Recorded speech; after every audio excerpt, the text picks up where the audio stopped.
আসসালামু আলাইকুম। এই হচ্ছে আমাদের কুমড়ো গাছ। লতাগুলো দিন দিন বেশ বড় হচ্ছে আলহামদুলিল্লাহ। তো আজকে আমরা আমাদের এই কুমড়ো গাছের জন্য মাচা তৈরি করব। মাচা তৈরির জন্য অনেকগুলো বাঁশের প্রয়োজন, যার জন্য আমরা প্রথমে দাও নিয়ে ছুটলাম বাঁশ কাটতে।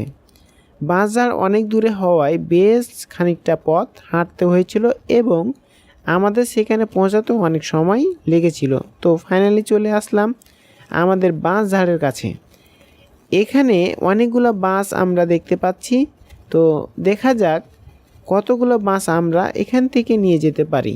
বাঁশগুলো খুব সহজে কেটে নিতে পেরেছি, কিন্তু এগুলোকে সেখান থেকে বের করতে গিয়ে পড়লাম মহা সমস্যায়।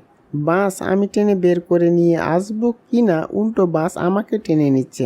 প্রত্যেকটা বাঁশ টেনে টেনে বের করতে হচ্ছিল, সেটা আমার জন্য খুব কঠিন হয়ে পড়েছিল। অনেকক্ষণ টানাটানি আর লাফালাফির পর শেষ পর্যন্ত আমরা এগুলোকে নিয়ে চলে যাব আমাদের কাঙ্ক্ষিত জায়গায়।